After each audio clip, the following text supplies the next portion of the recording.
Hey, what's going on, everyone? This is Mitch. Good Christmas Eve morning to you all. Hope you guys are doing wonderful out there and having a very festive start to your day and a wonderful week out there so far. Here to break down the latest information that we have on many things. And the first thing we'll talk about, which will take up a good portion of this morning's video, is the latest and greatest information that we have on this major pattern shift as we get into 2025 into January that is going to favor below average temperatures for a good chunk of the country. And yes, this is going to bring winter storm chances for sections of the country. So what we'll do first is go over the latest from the Climate Prediction Center.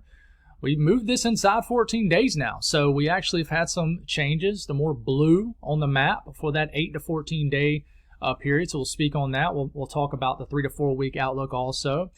And then we'll compare model guidance as far as the temperatures compared to average. We'll speak on are we seeing any kind of storm signal out there that favors a winter storm for anywhere in the country? As we get into this cold pattern, we'll compare model guidance with that, and then we'll nerd out with you guys a little bit. We'll save that for the back half of this update instead of the front half like we've been doing. And we'll just talk about ridging, troughing, high pressure, low pressure, just the things that, can typically confuse the average viewer.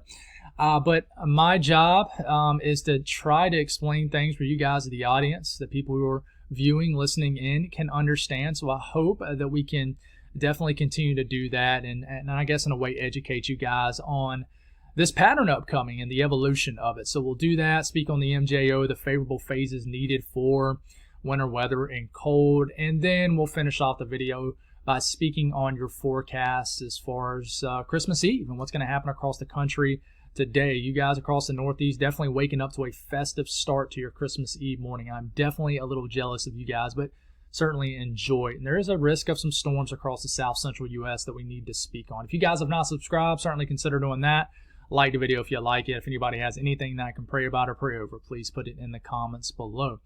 Let's get rocking and rolling this morning. So this is the latest 8 to 14 day outlook. We've moved this a little bit closer to us. So we're starting to see more blue on the map. Where you do see the blue on your map, that is where the Climate Prediction Center, the experts, humans, are forecasting a chance of below average temperatures from, I think this runs from the 31st through the 6th of January. Let me double check this just in case.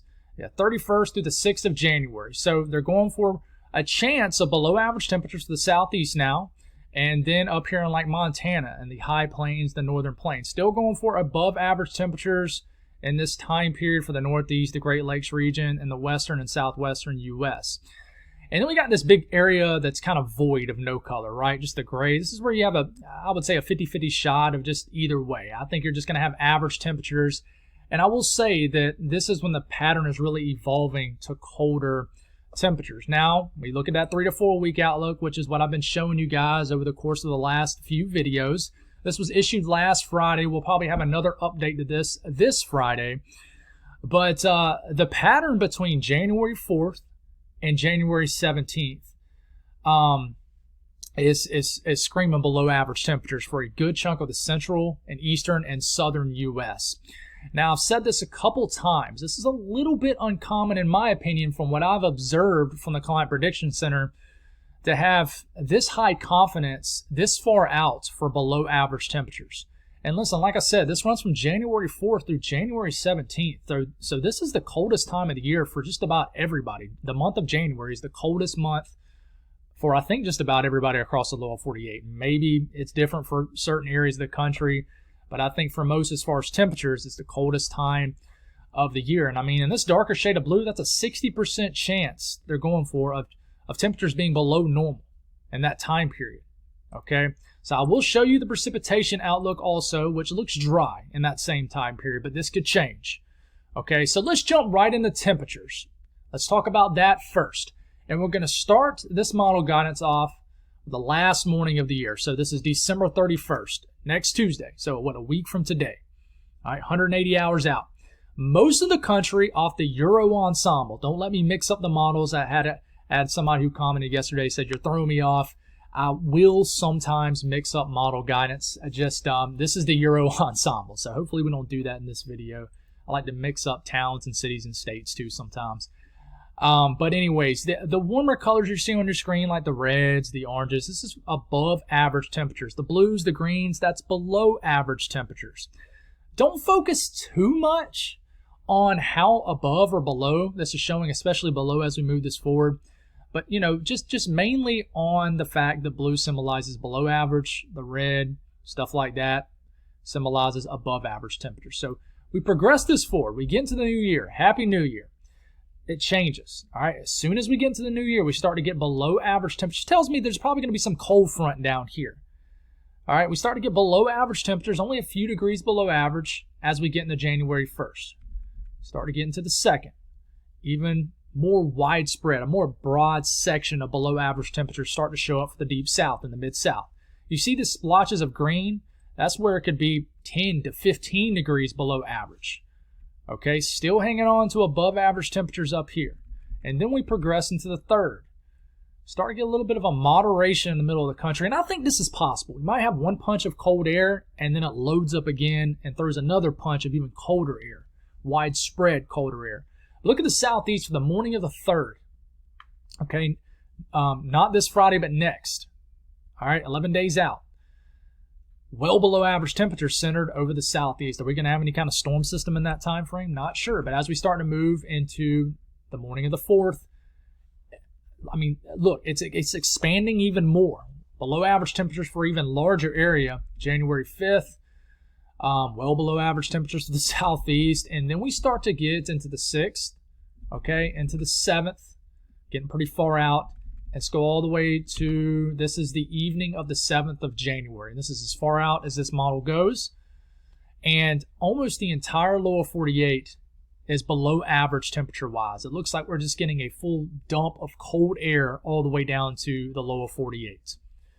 Okay, so it just gets colder and colder. And what I'm noticing is it doesn't necessarily get colder for everybody, but it becomes much more widespread cold for the lower 48. Okay, what about the GFS ensemble?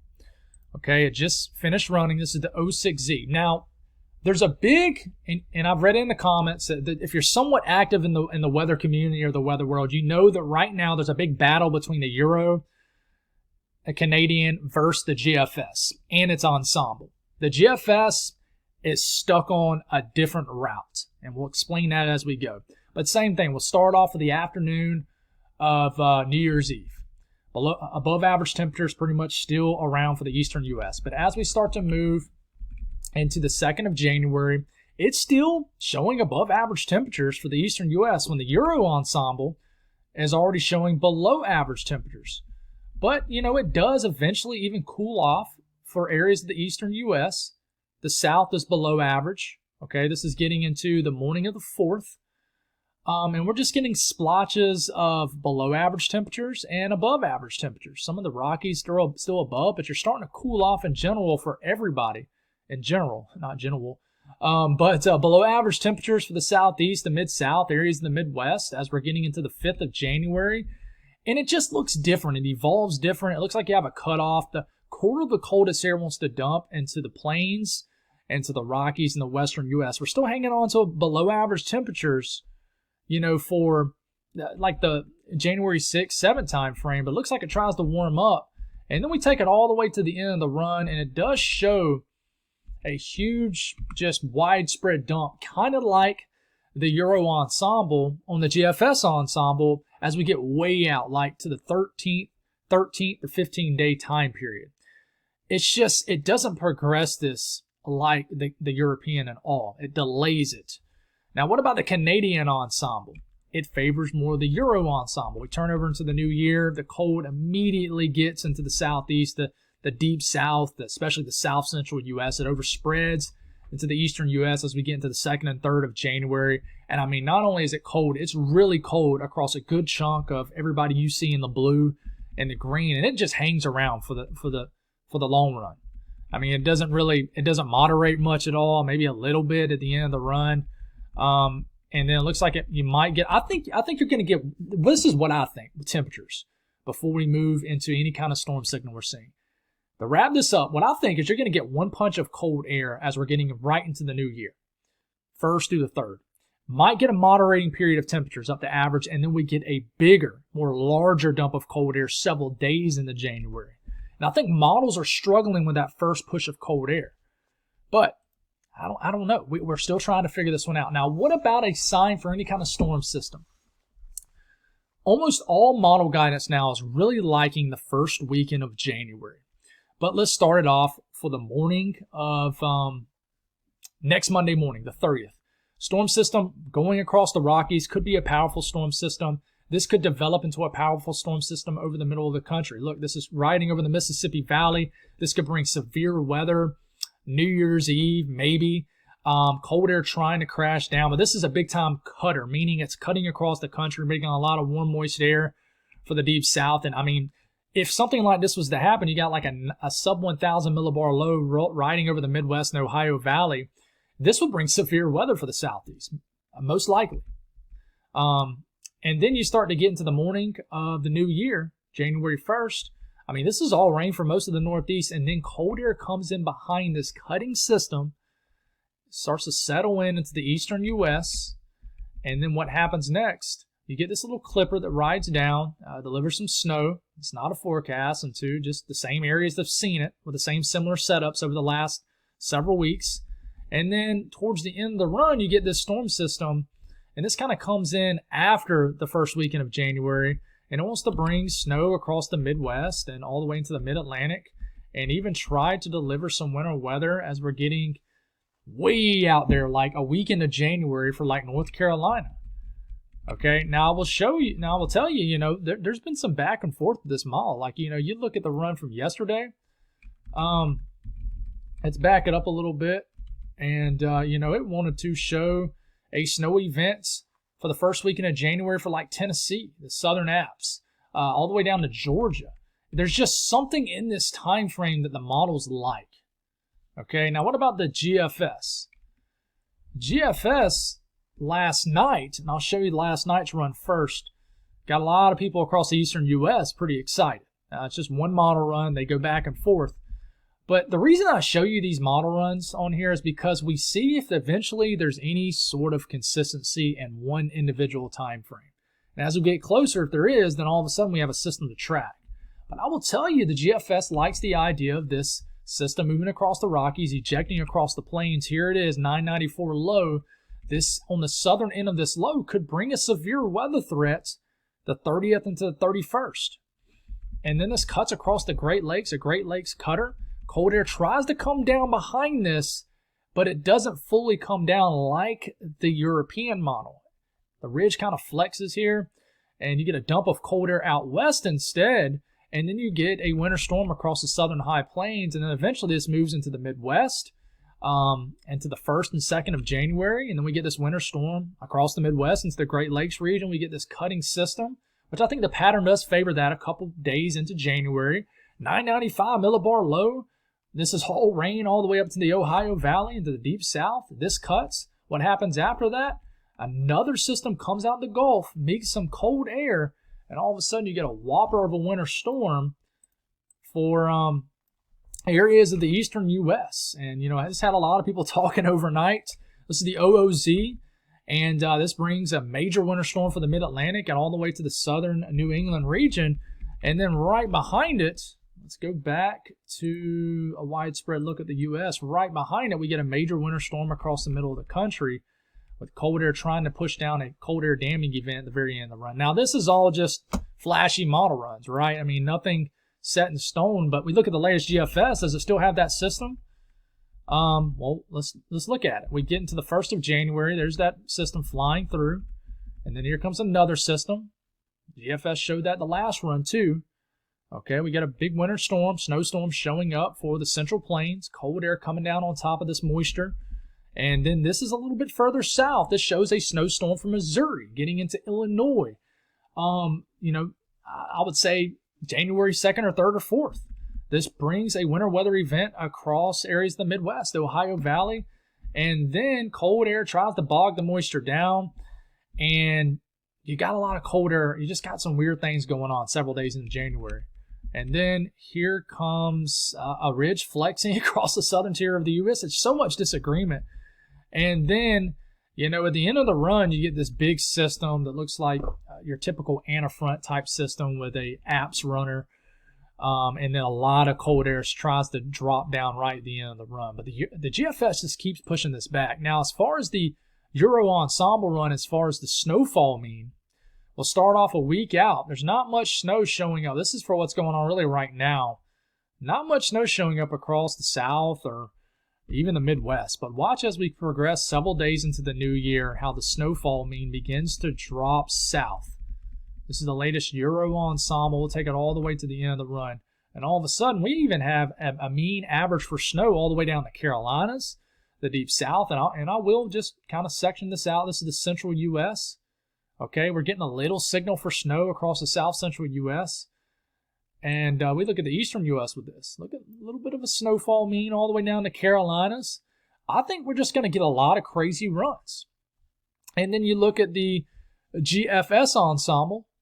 Okay, same thing. We started off the morning of the 31st, not a whole lot going on, and then we progress this, and I'm probably going to have to update this. Let's see. And then we progress this all the way to the end of the run. We get about 9 to 10 days out. There's a signal across the middle of the country, and then this continues to collapse south. We go all the way to the end of the run, all the way to, this is pretty much the evening of the 8th of January. And you notice, we got a signal for snow pretty far south. We even look at the central U.S. here, and then we look at the eastern U.S. here. So, at the end of the day, if you want me to give you my opinion on any kind of winter weather for the South, I'm going to be honest with you. I think that it's going to take 1 to 2 weeks into January before we have a real risk for winter weather. I'm not 100% buying the first weekend of January risk. Could be totally wrong. I think it's going to take a bigger push of cold air to get winter weather, a widespread winter storm for the South, for my people tuning in from the South. Now, if you live in the central portion of the country, the Rockies, obviously, central, Midwest, the Ohio Valley, heck, maybe the Mid-South, Mid-Atlantic points north, I think coming up, it's a favorable period. But I will not rule out the Southeast either at all. Now, let's talk about the portion of the video that might lose some people, but I think it's very important to explain. Okay, this is the latest Euro Ensemble, and we're going to start this off the evening of the 29th. What you see here is a storm system. Lower pressure in the blue. So if you see the blue area, that's lower pressure, a trough, a storm system, colder than average temperatures. You see this color in like pinkish, red, orange, yellow. That's ridging. That's higher pressure. Normally, that's calmer weather, brings above average temperatures. Okay, all this is dips in the jet stream. So, what you're going to see here is this blob of blue enters the Pacific Northwest areas of Western Canada. All right, this dives in. Okay, this is going to bring a trough across the central U.S. It's going to bring storminess, an opportunity for storminess, okay, into the middle of the country. All right, we're going to progress this forward. This is the Euro Ensemble. And then it shows a trough, probably an avenue for storm systems across the central and eastern U.S. And then we're going to progress this all the way until about the first weekend of January. In fact, I'm going to go all the way into Saturday morning. I'm going to stop it about right here. This is about the 3rd or 4th of January. So what you got going on here is, I'm going to draw on this a little bit, is you got this ridge spiking up to Alaska. You also got ridging over the western U.S., but you got this ridge of high pressure all the way up to Alaska. What happens here is when this ridge spikes, kind of the jet buckles to the north, this dislodges cold air from the higher latitudes down here. Now, I want you to remember, and I think a lot of people get confused, that just because you see these warmer colors, that's not warm air. I mean, yeah, it could be above average temperatures, but you got to think above average temperatures for Canada can be well below average temperatures for, say, the Carolinas or the South or Tennessee or something like that. It's just colder air, obviously, the higher up you get in latitude here. So this ridge is going to dislodge cold air to the south and to this buckle in the jet stream, which you see kind of this mean average right here. You see this blue line right here going like that. So it's going to drop cold air into an active storm track, which is the lower pressure. Where you see the blue, that is unsettled weather, a lower pressure, which is showing up down here across the central and the eastern U.S. So ridge spike here, pieces of energy riding down this ridge into this area right into here. Ridge spikes up to Alaska. This lodges cold air to this active storm track potentially that will be there in this lower pressure, which indicates there will be a lot of activity here. Now, this ridging right here, which can be a little bit more confusing, that you see kind of here, you know, the warmer colors. This is what we call ridging up in eastern Canada, or negative NAO. This will help lock in this trough that you see right here. This will kind of lock this in. And this will lock in a favorable storm track across this region. Also prevent storms from, I think, cutting too far inland in this time period, which would favor winter weather for portions of the eastern U.S. So cold air gets dislodged into an active storm track, and then as you progress this forward, you get even a taller spiking of this ridge like this, and this continues to unleash cold air down into the lower latitudes, and then you start to get this trough that shows up over the middle to western portion of the country, and then we'll just continue to move this forward, and then all of a sudden, at the very end of the run, this is when I personally think the pattern gets super favorable. Okay, you get this ridge spiking here and just a massive cross-polar flow down into the lower latitudes, which is the lower 48. And you can see the blue connecting to the North Pole right here. That is cold air connecting to the Arctic, and that is a real feed of cold air. Okay, so I hope that makes sense. And, you know, the one thing you'll look at here is this is the 200 millibar jet here, which is about where our jet stream sits. And you'll notice what I mean here when I say a dip in the jet stream. As we start to progress into January, this is where our mean average, or where our jet could potentially be. And you notice in these highlighted vibrant colors here, this is where the jet stream could be, which is where the route of our storm systems will take. So, you know, it could be cold air is dislodging into this area. Storm track is going just like this, or maybe like this, or maybe like that. And if you got energy right here, cold air coming into that energy, well, you're going to have a risk of storm systems. So, hope that makes sense, you know. And it's the same thing with the GFS ensemble, except it doesn't like that first time period as much. You know, it really just drops this trough into the western U.S. as we get, you know, into the first couple days of January. It actually spikes a ridge on the GFS ensemble for the eastern U.S., and it takes a while before you actually get a decent pattern. It could be a favorable pattern the first weekend of January, like the Euro ensemble is showing, but it really just wants to consistently drop a trough out west, and that keeps the colder temperatures out west and a more active storm track out there. And yeah, I don't think the GFS ensemble is handling the first push of cold air that well, but it does lock in to that full cross-polar flow like the Euro ensemble is showing as we start to get about a week to 8 days into January. You know, both models agree with this. Okay, I know this is pretty far out.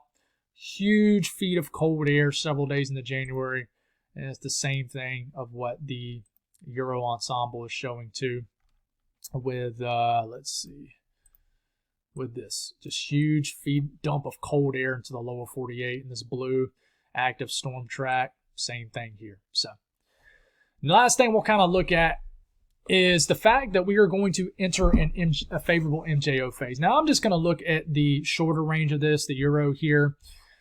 So I'm going to draw on this. Let's see. You see how it has an 8 right here, 7 right here, 1 right here, 2, well, kind of messed up that, 2 right here. All right. So these little numbers that you're seeing here, that is the dates. So right now, we're the 24th. So right now we're right here.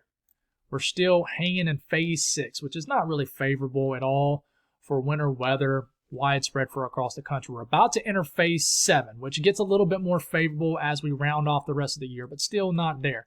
Phase 8, you start to get a more of a favorable background for widespread cold winter storm potential. And we could enter that right as we get into the new year and hang out there for about a week. And then a lot of forecast models show this getting into phase 1, which is the golden standard for phases for widespread cold and winter weather across the majority of the country, especially the central and eastern portion of the country. We get to phase 1 in January. We're working with gas. I mean, we are certainly working with fire here.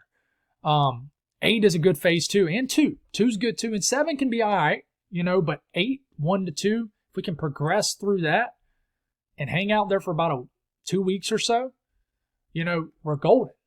And it looks like we're heading there. It's just how long are we going to stay there? Some of these models have it whipping through it pretty fast, so we just got to see what happens here. Okay, so that's an update on the pattern change. Speaking on what's going on right now, waking up to a festive start across the Northeast. Some nice Christmas Eve snow for Boston, down to New York City. It looks like it's snowing now. A little bit of a wintry mix in the Delmarva, Mid-Atlantic area. Let me know what you're seeing there.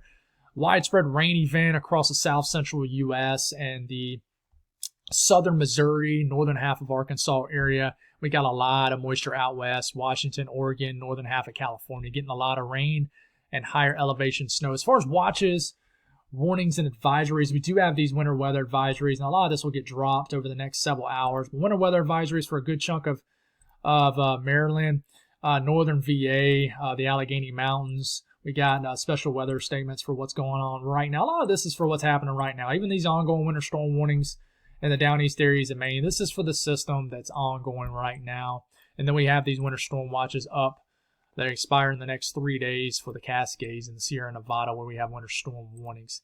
As far as threat of severe weather today, we have a marginal risk of severe weather for my folks down here in eastern Texas, from Dallas down to Houston, all the way down to Corpus Christi just about. And there is no risk, I wouldn't say no risk, but the risk of tornadoes is below 2%. It doesn't show up. There is a wind threat, and then there is a bit of a hail threat with this storm risk. So let's be mindful of that today. Let's speak on the southeast.